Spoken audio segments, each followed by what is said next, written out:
Baik, bismillah. Assalamualaikum warahmatullahi wabarakatuh. Alhamdulillahilladzi arsala rasulahu bil haqqi basyiran wa nadhira wa da'iyan ila Allahi bi iznihi wa sirajan munira. Asyhadu an la ilaha illallah wahdahu la syarika lah wa asyhadu anna Muhammadan abduhu wa rasuluh la nabiyya ba'dah, amma ba'du. Hadirin rahimakumullah, jamaah pengajian Masjid Mukhlisin Alauddin. Syukur alhamdulillah kita masih diberikan kekuatan, kesehatan, kesempatan untuk melanjutkan kajian kita berkenaan dengan fikih. Dan kita masih membicarakan tentang fikih ibadah berkenaan dengan sholat. Sedikit lagi ya, sebelum kita maju ke yang lain. Sebetulnya kajian fikih itu sangat luas. Fikih ibadah saja dimulai dari toharoh, kemudian sholat, zakat, saum, haji, ini kan, serta bacaan-bacaan atau zikir dan wirid setelah sholat, itu berkenaan dengan fikih ibadah.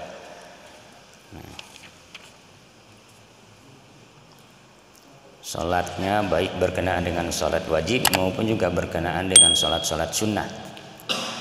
Yang banyak ragamnya adalah berkenaan dengan sholat sunnah. Meskipun pada dasarnya bahwa kaifiat sholat-sholat sunnah sama dengan sholat wajib, tapi pada sholat sunnah tertentu memang ada variasi yang berbeda dengan sholat wajib. Bacaannya sama, baik sholat wajib atau salat fardu maupun juga salat sunnah, meskipun ada salat-salat sunnah tertentu yang dianjurkan Rasul untuk membaca surat tertentu pula. Masih berkenaan dengan salat wajib ini, yang jarang dibicarakan adalah berkenaan dengan pertama, ketika kita sholat, arah pandangan kita kemana? Kalau ketika berdiri, jumhur ulama menyebutkan bahwa pandangan kita harus tertuju ke tempat sujud.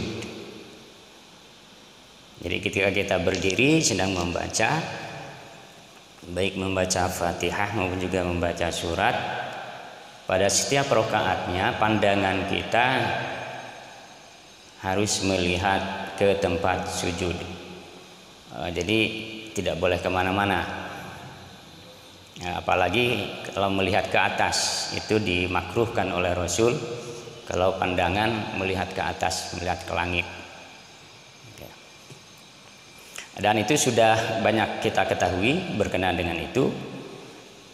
Yang kedua, pada saat kita tahiyat, baik tahiyat awal maupun juga tahiyat akhir, atau tasyahud awal maupun juga tasyahud akhir, pertanyaannya pandangan kita kemana?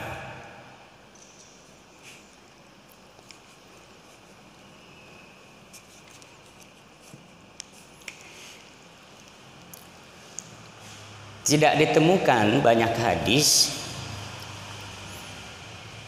berkenaan dengan kemana pandangan itu diarahkan ketika kita sedang tasyahud. Tetapi ditemukan satu hadis yang menyebutkan bahwa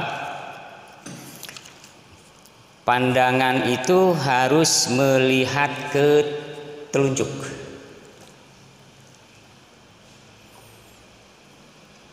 Dalam satu riwayat disebutkan, kata para sahabat, bahwa Rasul ketika dia sedang duduk tahiyat akhir, sedang tasyahud, maka pandangannya tidak melebihi telunjuknya.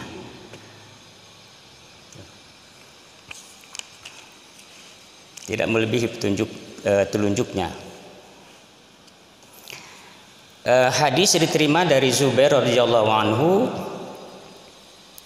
Saya sebutkan terjemahannya saja, atau ada pendek, saya bacakan hadisnya. Karena Rasulullah sallallahu alaihi wasallam iza jalasa fit tasyahhud wa da'a yadahu al-yumna ala fakhidhihi al-yumna wa yadahu al-yusra ala fakhidhihi al-yusra wa asyara bis sababati wa lam yujawiz basaruhu wa lam yujajiz basaruhu isyaratahu. Bila Rasulullah SAW duduk membaca tasyahud, diletakkannya tangannya yang kanan di atas paha yang kanan dan tangannya yang kiri di atas pahanya yang kiri, serta memberi isyarat dengan telunjuk. Kemarin sudah kita sampaikan, sedang pandangan matanya tidak melampaui telunjuk itu. Nah, itu berkenaan dengan menyimpan pandangan ketika tasyahud, baik tasyahud awal maupun juga tasyahud akhir. Jadi pandangan itu tidak melebihi telunjuk. Ini hadis diriwayatkan oleh Imam Ahmad, Imam Muslim dan Nasa'i. Jadi hadis ini dikategorikan sebagai hadis yang sahih. Implikasinya gimana? Lagi-lagi, kalau kemudian pandangan itu tidak boleh melampaui telunjuk, gitu. Pandangan itu tidak boleh melampaui telunjuk. Sekali lagi, harus sejak kapan telunjuk itu keluar? Atau kalau kemudian keluar di tengah-tengah, sebelum tunjuk keluar, kemana pandangan kita arahkan? Oke. Ya, sekali lagi berdasarkan hadis ini, kalau kemudian bahwa pandangan itu tidak boleh melampaui telunjuk, berarti sejak awal kita tasyahud, kan begitu logikanya. Berarti sejak awal kita tasyahud, maka pandangan kita sekali lagi tidak boleh melebihi telunjuk. Dengan demikian maka telunjuk harus sudah keluar sejak awal. Ini berdasarkan hadis. Apakah ada pendapat lain? Banyak. Kalau pendapat yang lain banyak. Dari sebagian ulama ada beberapa pendapat dan pendapatnya berbeda-beda. Tetapi berdasarkan hadis menyebutkan begini. Boleh milih, boleh. Sekali lagi, boleh milih. Mau mengikuti pilihan berdasarkan hadis Rasul atau pendapat yang lain, zaman demokrasi. Nah, hanya memang sekali lagi, kenapa kemudian itu diberikan pilihan itu sesuai dengan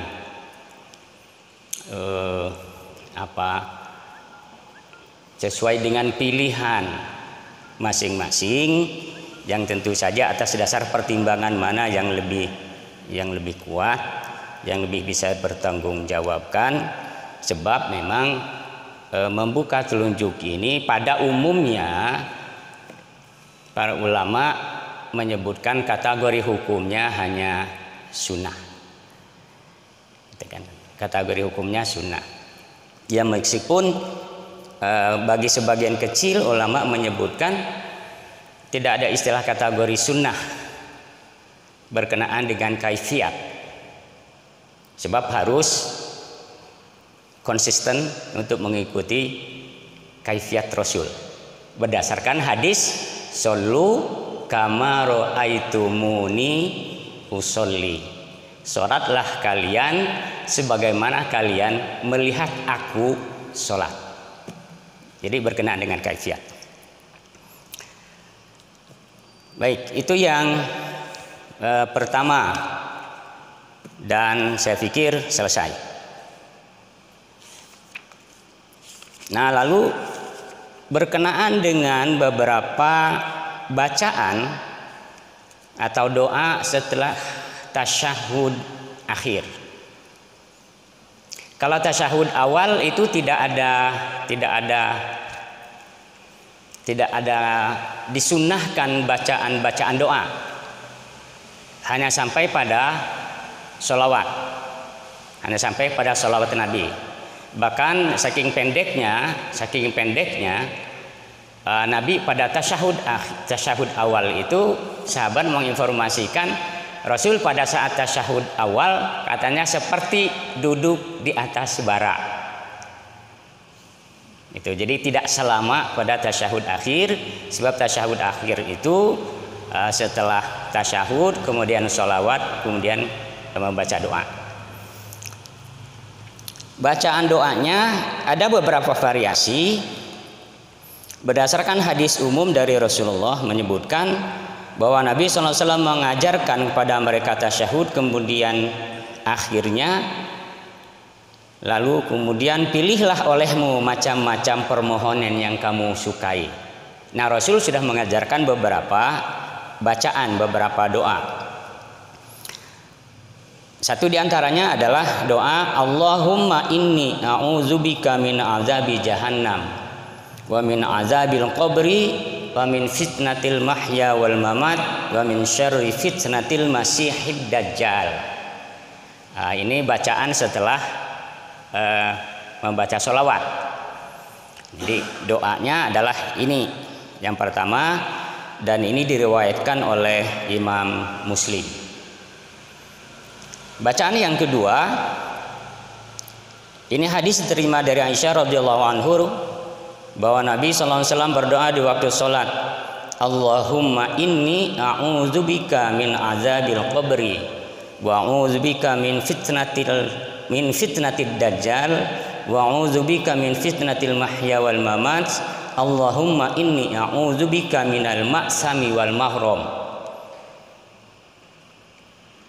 Ya Allah, aku berlindung padamu dari siksa kubur, dan aku berlindung dari godaan dajjal, dan aku berlindung dari bencana kehidupan dan kematian. Ya Allah, aku berlindung padamu dari perbuatan dosa dan dari berhutang. Agak mirip dengan bacaan yang pertama, tapi agak sedikit dibalik, dan ada ujungnya, ada tambahannya, Allahumma inni a'udzubika minal ma'sam. Ya Allah, aku berlindung padamu dari perbuatan dosa wal mahram, dan dari berhutang. Jadi berhutang itu kudu berlindung, ulang hutang, ulang nganjuk. Ayeuna mah tibaliknya zaman ayeuna mah. Ditawar-tawarkeun we. Sok saha nu rek hutang, saha nu rek nginjem gitu.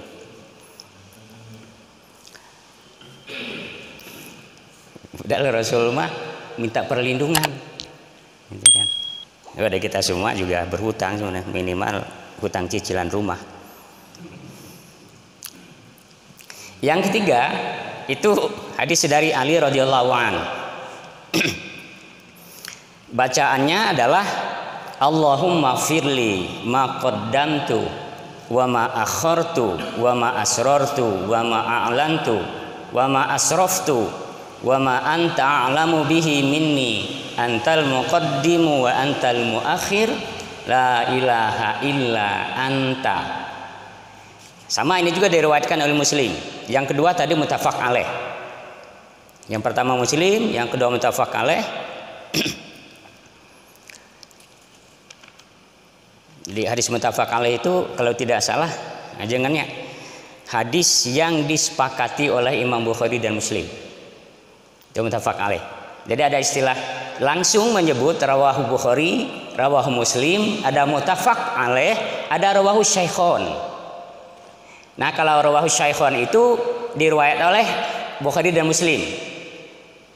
Jadi ada yang terpisah masing-masing, Bukhari, Muslim, ada yang Bukhari Muslim itu rawahu Syaikhon istilahnya. Tapi kalau muttafaq alaih itu bukan diriwayatkan oleh Bukhari Muslim, tetapi Bukhari Muslim menyetujui. Itu muttafaq alaih. Nah, yang ketiga tadi riwayatkan oleh Imam Muslim. Jadi sudah ada 3 variasi zikir bacaan setelah sholawat pada tasyahud akhir. Doa yang keempat diterima dari Abdullah bin Amr.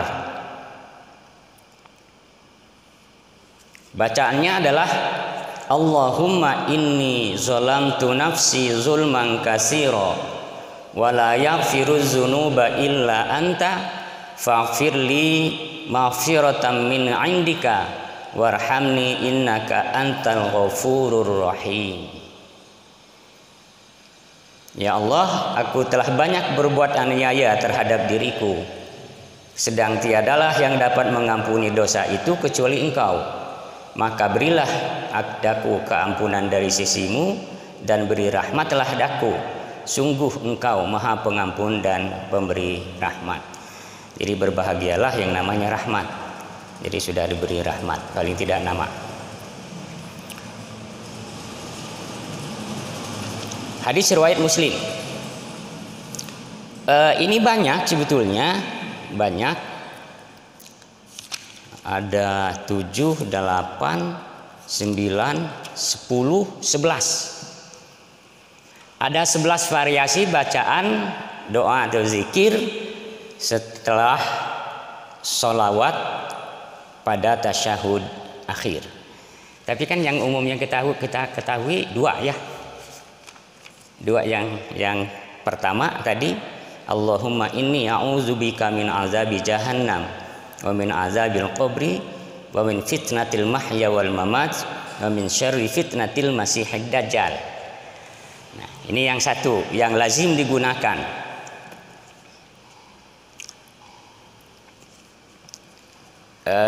Maknanya adalah, ya Allah, aku berlindung kepadamu dari siksa neraka jahanam, dari siksa kubur, dan dari bencana kehidupan dan kematian, serta dari kejahatan bencana dajjal si penipu.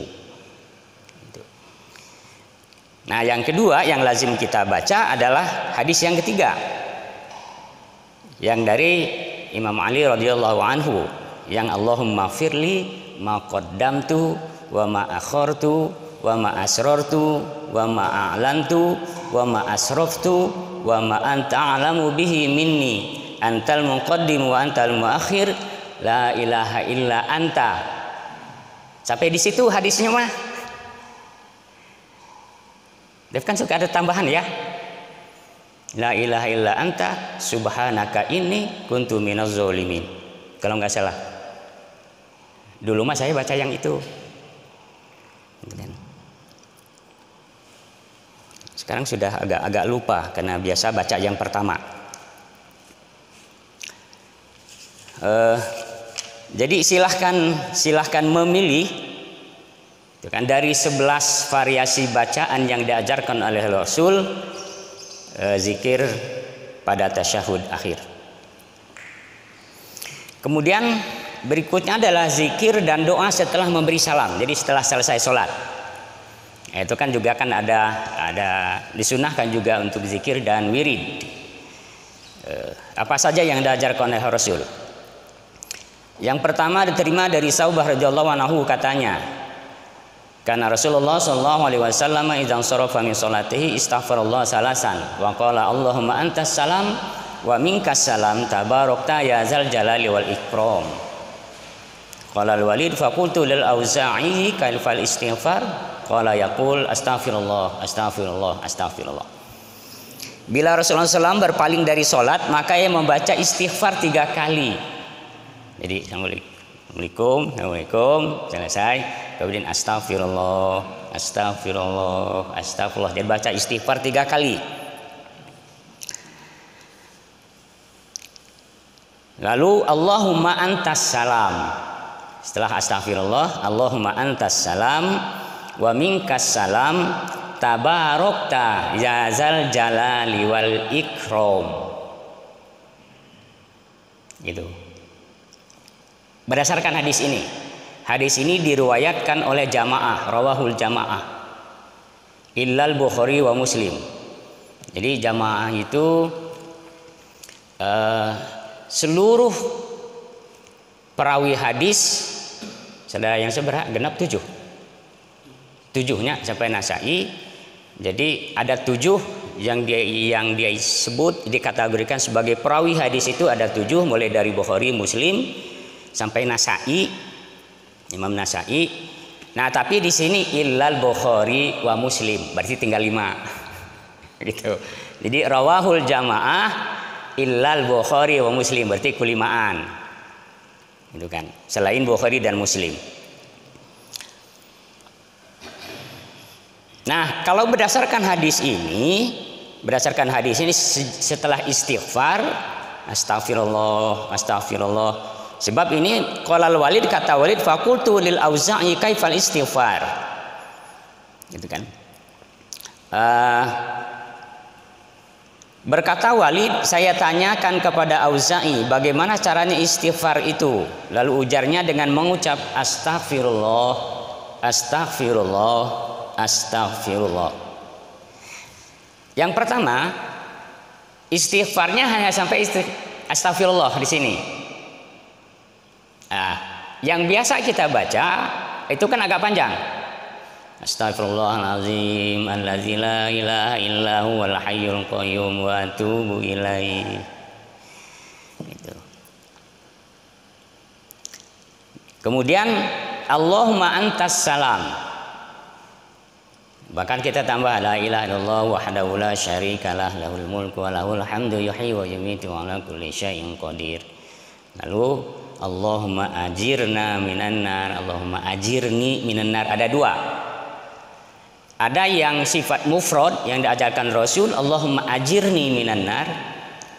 Ada yang jamak, Allahumma ajirna minan nar. Nah, setelah itu Allahumma antas salam wa minkas salam tabarokta ya zal jalali wal ikram. Yang biasa kita baca ada tambahannya, kan? Allahumma antas salam wa minkas salam. Sebelum ya zal jalali wal ikram ada tambahan. Wa ilaika ya'udus salam. Hiji tambahannya. Fahayna Rabbana bis salam. 3. 2. Wadkhilnal jannata daros salam. 3. Baru tabarokta ya zal jalali wal ikram. Di sini nggak ada robbananya, tapi yang kita baca biasanya tabarokta Rabbana ya zal jalali wal ikram. Di sini tidak, tabarokta ya zal jalali wal ikram. Jadi yang kedua, bacaan zikir yang kedua, Allahumma a'inni ala zikrika wa syukrika wa husni ibadatik. Bahwa Nabi SAW pada suatu hari memegang tangannya, lalu sabdanya, hai Muaz, saya sungguh sayang padamu. Lalu ujar Muaz, demi ibu bapakku yang menjadi tebusan Anda wahai Rasulullah, saya juga amat sayang pada Anda.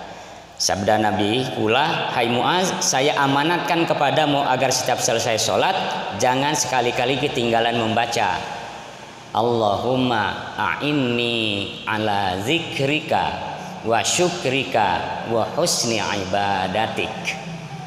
Pondok selera senama gampil dihafal. Allahumma a'inni ala zikrika wa syukrika wa husni ibadatik.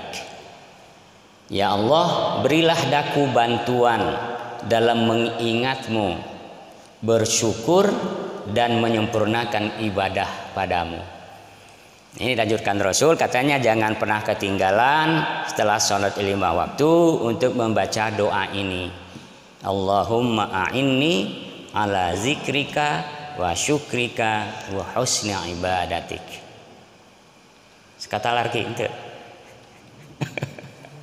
Ndak pondok. Nah, biasanya kalau berjamaah kan suka di ini sama imam. Nah, kalau berjamaah banyak jadi jamak. Allahumma a'inna ala zikrika wa syukrika wa husni ibadatik. Jadi ni-nya diganti dengan na. Yang ketiga dari Abdullah bin Zubair, karena Rasulullah SAW fi duburis shalah yaqul, Rasulullah SAW di akhir salat beliau membaca la ilaha illallah wahdahu la syarikalah lahul mulku wa lahul hamdu wa huwa ala kulli syai'in qadir la haula wa la quwwata illa billah wa la na'budu illa iyyah ahlan ni'mati wal fadli was sana'il hasan la ilaha illallah mukhlishina lahuddin walau karihal kafirun. Dengan panjangnya rada susah ya mah. Susah. Dan bukan susah karena memang tidak biasa, maksudnya bukan susah karena tidak biasa kita baca gitu. Nah, sehingga tidak hafal. Jadi seperti susah gitu. Ini hadis riwayat Ahmad, Muslim, Abu Dawud dan Nasa'i. Pada sahih semua yang Allahumma inni ala zikra wa syukrika wa husni ibadati juga sahih. Rawahu Ahmad bi isnadin jayyid. Ini katanya dengan isnad yang kuat. Tadi itu. Kemudian yang keempat dari Mughirah bin Syu'bah. Anna Rasulullah SAW kana yaqulu bi kulli sholatin maktubah la ilaha illallah wahdahu la syarikalah lahul mulku wa lahul hamdu wa huwa ala kulli syai'in qadir. Lalu Allahumma la mani'a lima a'taita wa la mu'tiya lima mana'ta wa la yanfa'u zal jaddi minkal jadd. Ini mah agak biasa ya, agak biasa dibaca ini kan. Allahumma la mani'a lima a'taita wa la mu'tiya lima mana'ta wa la yanfa'u zal jaddi minkal jadd. Di hadisnya ini lagi-lagi yang biasa kita baca ada tambahan lagi, ya kan? Ada tambahan. Allahumma la mani'a lima a'taita wa la mu'tiya lima mana'ta wa la radda lima qadaita wa la yanfa'u zal jaddi minkal jadd. Dari mana tambahannya? Itu dari ulama. Karena yang dulu saya sebutkan, memang ulama kita sangat kreatif. Gitu, sangat kreatif. Jadi lamun karasa pondok teuing tambahan gitu. Panjang teuing pondokan gitu. Sangat kreatif. Sebab ya Allah ma'ajirni minan nar itu mestinya dalam hadisnya 7 kali. Dalam hadis itu 7 kali, tapi kita membaca 3 kali, didiskon 60%. Tina 7 kan jadi 3. Nu panjang ting dipondokan gitu. Nu karasa pondok teuing ditambahan. Gitu.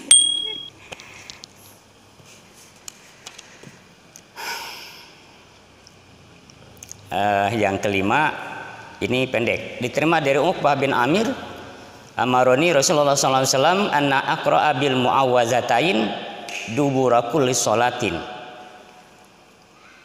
Walafzu Ahmad wa Abi Dawud bil mu'awwizat. Rawu Ahmad wal Bukhari wa Muslim. Saya dititah oleh Rasulullah SAW agar membaca 2 mu'awwizah setiap selesai sholat. Yang mana 2 mu'awwizah teh? Qul a'udzu birabbil falaq dan Qul a'udzu birabbin nas. Itu disebut dengan mu'awwizatain. 2 surat itu.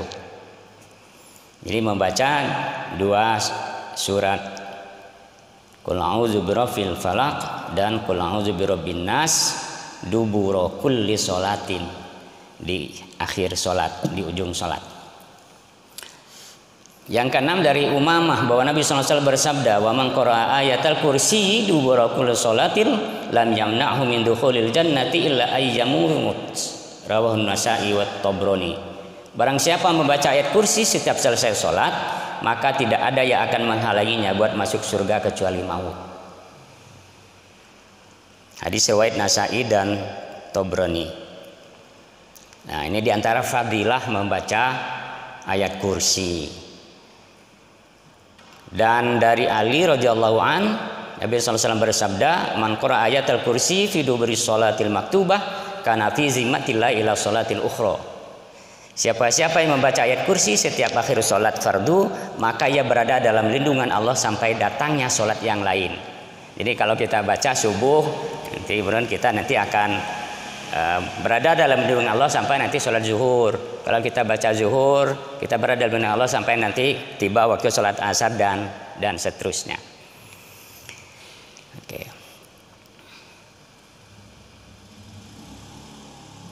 Gini murahnya masuk surga teh.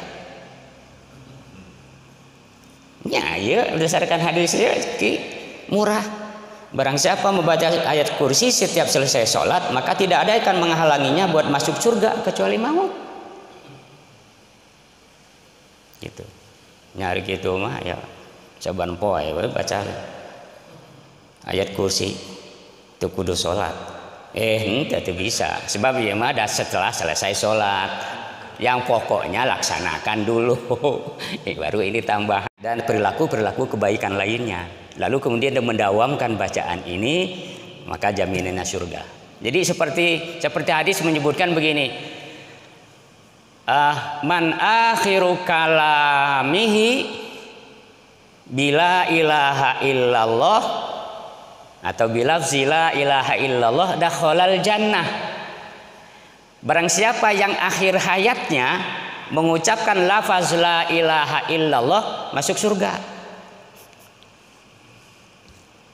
Itu mah lebih pondok, lebih murah. Kursi mah agak panjang, gitu kan? Agak panjang. Iya, mengucapkan siapa yang akhir hayatnya mengucapkan lafaz la ilaha illallah, plok, dakhalal jannah. Hadis ini katanya lafaznya menggunakan kata dakhala. Bentuknya adalah fi'il madhi. Kata ahli nahu bahwa fi'il madhi itu menunjukkan zaman telah lalu, padahal akhirat mangke di depan. Kata ahli bahasa, ketika Allah atau Rasulnya menggunakan fi'il madhi, lafaz fi'il madhi untuk menunjuk pada yang akan datang, ini menunjukkan sebuah kepastian. Gitu. Bukan yadkhulul jannah, kalau yadkhulu akan ke depan, sekarang dan ke depan. Tapi kalau dakhalal jannah, kalau dimaknai menurut kaidah bahasa, maka dia telah masuk surga. Padahal kan tak acan maut nage. Kan? Akhiratnya belum. Gitu. Katanya kata ahli bahasa, ketika menggunakan fi'il madhi untuk menunjuk sesuatu di masa yang akan datang, ini menunjukkan kepastian. Itu pasti. Tapi lagi gini murahnya agak jelas tuh kudu amal yang lain pokoknya mah angke mah siap-siap ya di mana rek maut kudu siap baca la ilaha illallah. Sebab kata hadis begitu.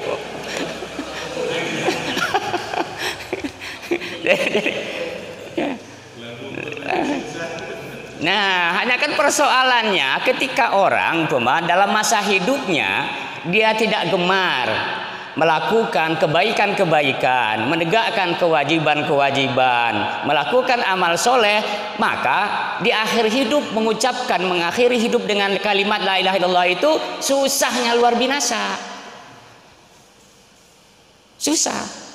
Jadi jangan lihat gampang nyebut ayeuna. Gini gampang, ini murah surga teh dibayar ku la ilaha illallah. Sebab nanti ada akhir hayatnya mah susahnya luar biasa. Gitu kan. Maka itu kenapa kemudian ada juga disunahkan oleh Rasul laqinu mautakum bila ilaha illallah. Ajarilah orang yang mau menjelang kematian dengan kalimat la ilaha illallah. Diajar wes kadang hese. dituntun. Gitu. Katakan sana diajari la ilaha illallah bagi yang mau mati. Jadi sesungguhnya talqin yang sesungguhnya itu menjelang mati, bukan setelah mati. Nega semawat mah nggak bisa diajari lagi. Itu. Tapi boleh tidak? Ya jangan tanya boleh atau tidak ya. Aswa itu tradisi. Ajari baca la ilaha illallah. Nah kalau kemudian terlalu panjang la ilaha illallah, katanya bisi teu nepi kalak la ilaha, berarti tidak ada Tuhan. Mengakhiri hidupnya dengan pengakuan tidak ada Tuhan, kade. Gitu. Ajari saja ujungnya aja. Allah kalau sudah berat ya sakratul maut. Gitu. Jangan panjang-panjang diajarnya. Jangan tuh syahadat asyhadu la ilaha illallah wa asyhadu anna Muhammad terus panjang teuing teman. Gitu. Allah aja, Allah itu kalau sudah berat. Itu. Jangan dipaksakan sampai la ilaha illallah tadi bisi teu nepi. Gitu. Tadinya kedua masuk surga, lamun disebutkan secara sempurna la ilaha illallah ngan nepi ka tengah-tengah la ilah mengkol.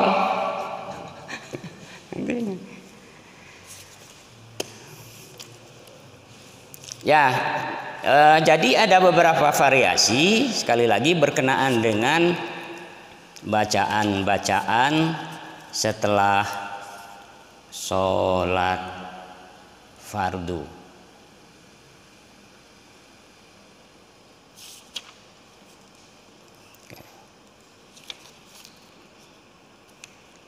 Tiga 11. Oke.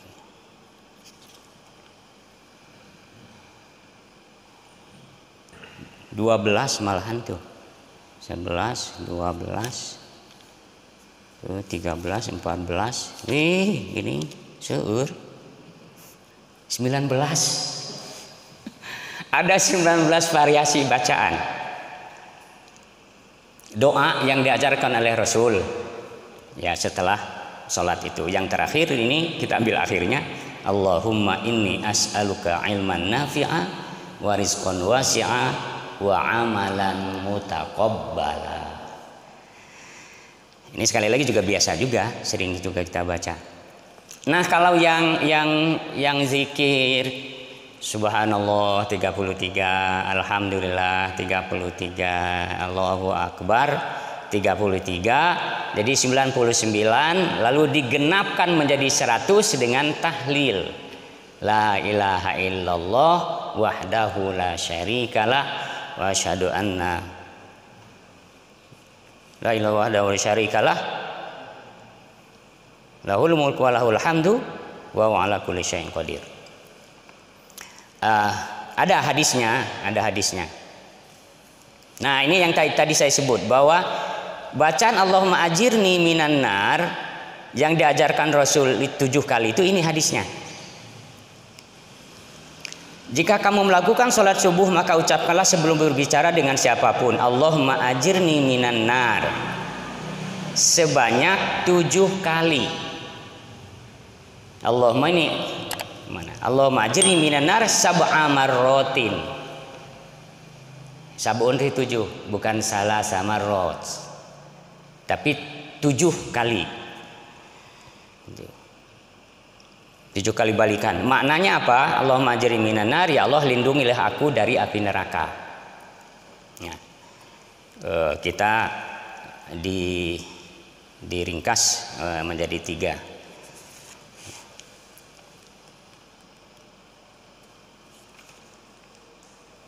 Nah ini ya, kalau yang lain ini bacaan-bacaan yang biasa dibaca oleh imam berkenaan dengan doa-doa Allahumma aslih li dini alladzi wa asmatu amri dan seterusnya. Oke, sementara kita cukup untuk yang sholat fardu. Sebab di sini udah masuk ke jilid 2 habis sholat. kan memang kita sudah cukup panjang membicarakan ini, dan setiap kajian ini diawali lagi dari sholat lagi. Kenapa berulang-ulang? Karena memang sebagai suatu yang penting. Sekali lagi, karena memang sholat ini menjadi dasar, menjadi pokok dalam seluruh amalan-amalan yang lain.